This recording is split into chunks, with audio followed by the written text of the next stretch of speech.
Hey everyone, and welcome back to the channel. In this week's video we're visiting the National Slate Museum, sited in the Victorian workshops and built in the shadow of the mountains at the site of the vast Dinorwig Quarry in Llanberis, North Wales. Here you can travel into the past of an industry and a way of life that has chiselled itself into the very being of this country. The buildings thunder to the sounds of forges, foundries, and the incredible giant water wheel, which is the largest in mainland Britain. So why not join us as we explore and discover the rich industrial heritage this wonderful place has to offer. The museum covers much of the former Dinorwig Slate Quarry, which opened in 1787. This used to be one of the largest slate quarries in Wales, and interestingly it once employed over 3,000 men. To this day, slate from Wales has a reputation of being one of the best slates in the world. Apparently it outlasts most of the other slates by many decades. Upon entering the building, it doesn't seem that inviting, more stark and dominating. But one thing that you can do is smell its industrial history radiating from the walls. Inside, the workshops and buildings are designed as if the quarrymen and engineers have just put down their tools and left the courtyard for the weekend. Great Britain was at the heart of the early industrial revolution in Europe. Many of the historic mines and factories have long since closed down, with a good number being demolished, others finding a new use, and some have been preserved as museums, like here at the Slate Museum. The workshop complex is laid out like a fort, with a clock tower rising high above the central courtyard. The museum is designed to make it look like the quarrymen have just left for the day. It's a slice of social history and not just a collection of dusty displays. Once through the entrance, you'll be given a super handy map and a chance to listen to the friendly staff that recommend a suggested path that will take you throughout the site in a somewhat orderly direction. Firstly are the former quarters of the chief engineer. These buildings were quite important and always of fantastic standing. It would show his high status and importance to the entire facility.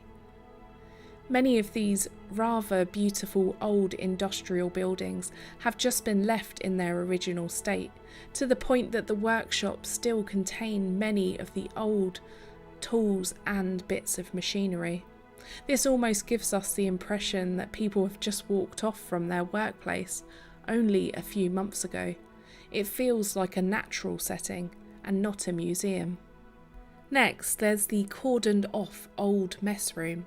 There's not much to see here from first glance, except hard wooden benches and tables set with rows of old crockery.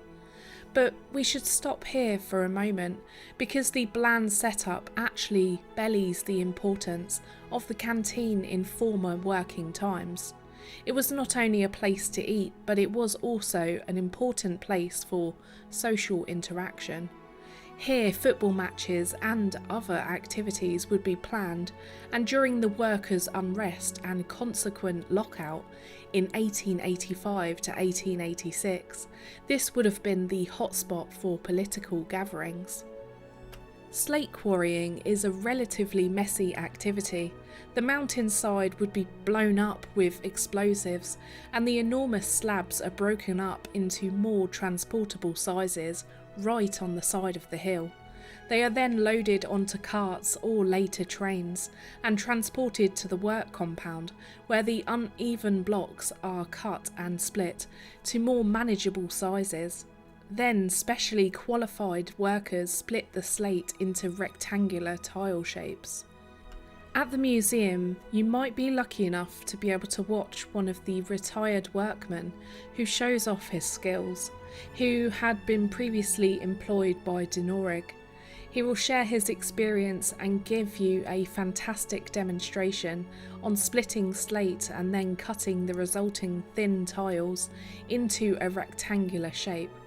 He will also go on to explain the different types of slate found around the world and their qualities. The museum tries to provide employment to a good number of former workers who lost their job by the closure of the quarry. These people know more about the history and daily workings than anybody else, and their knowledge is unique, not to mention really interesting. There are plenty more exhibits and buildings that are filled with the story of slate, from daily life of mining families to the brutal working conditions and the turmoil of the industrial unrest.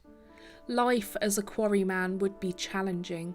They would endure harsh working conditions, like having to work vigorously on the mountains in a manner of all weather, or plunging deep underground, blasting the rock with gunpowder. And that's not to mention having to manually chisel and hammer out huge slabs of slate by hand. They would also be subject to a short life expectancy. Yet quarry mining was a skill occupation, taking many years to learn and giving workers a large say in how they would work. It was a real working skill and one that shaped our industrial future for the better. In 1874, the North Wales Quarrymen's Union was established and came under immediate attack from the employers. Workers at one mine after another were given the choice between rejecting the union or losing their jobs. This culminated in lockouts at two of the biggest quarries, Dinorwig and Bethesda, owned by landlord capitalists including Lord Penrhyn.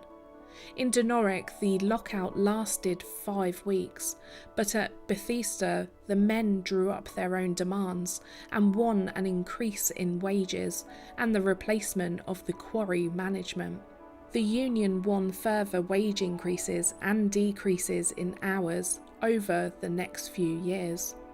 In 1879, an economic downturn ended 20 years of growth in quarry production. The union faced its first major test as management brought in wage cuts. The downturn led to a long depression. In 1885 to 1886, management locked out the Dinorwig quarrymen until they accepted new conditions, curtailing holidays with wage cuts and redundancies. A mass meeting of 3,000 men burned pro-Penrhyn newspapers and declared a strike. After trying to reopen the quarry several times without one of the locked out men returning, the management still managed to win a victory once the union ran out of funds and had to stop dispute pay. You'll probably spend your time wandering factory room to factory room, each with its own unique purpose, and every area filled to the brim with different tools and artefacts, and plenty of information to peek at. We entered into the Foundry. This room is really impressive on the outset. There is so much visually to look at. The high ceilings of the Foundry shelter have the furnace inside with its crane, 9 metres high, but by using wooden patterns, which we will have a look at soon, they would create moulds. These moulds would make metal parts from anything from flywheels to window frames that would decorate the workshops by these skilled craftsmen. The pattern would be packed around with special moulding sand to then be carefully removed, leaving a cutout in the sand that was then filled with molten metal, carried by the crane in the middle and poured into the big imprint. Huge castings could be made here in the Foundry, including the gear wheels that you can see too. An interesting fact is that now this room occasionally has some live bands and small concerts into for events. You might notice on the wall the huge collection of wooden patterns, just giving you an idea of the sizing of some of the objects that they would make. From the Foundry floor you can make your way up to the pattern workshop above. And like I mentioned before, the wooden patterns were part of the engineering process and were used to make any metal object needed by the quarry.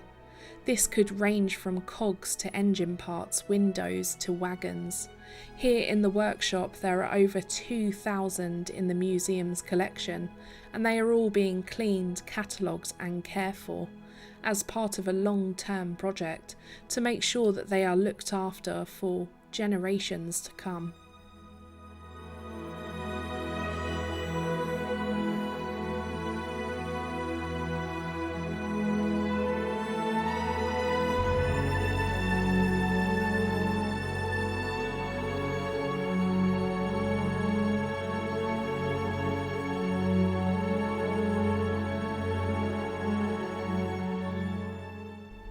Just moments away from the Foundry room, you might be interested to visit the water wheel. With a diameter of 15.4 metres, the water wheel at the National Slate Museum is the largest in Britain. It was used between 1870 and 1925 and powered all of the machinery in the workshops via an ingenious system of pulleys and pinions, which ran throughout the building. It is fed by water taken into a cast iron pipe from a waterfall in the mountains above. In 1925 it was superseded by the Pelton wheel, a more reliable and more compact design, which used the kinetic energy of water at high pressure, and which was housed beneath the old wheel. This water wheel was restored in the 2000s and now works continuously around the clock. It's quite the experience. Even on camera, the sheer scale is impressive, but in person, it gives you that wow moment.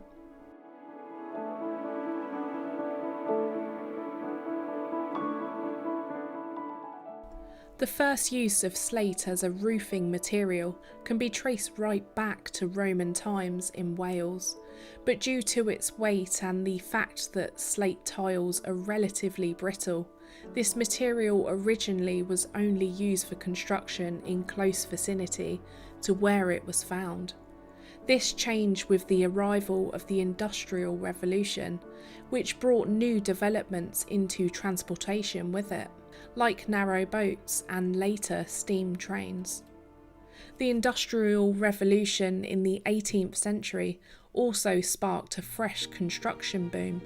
New cities with new factories, new row houses for the factory workers and their families, new transport hubs and port warehouses, all needed to be roofed, and slate was the preferred material. Slate quarries became industrial sites, often with financial spectators or large corporations leasing or buying the mining rights from poor local farmers. It's always been noted that Welsh slate is considered the best in the world, or at least one of the best, so new slate quarries sprang up everywhere, particularly in the Snowdonia region in the north of the country. The slate industry also invested in their own transport network.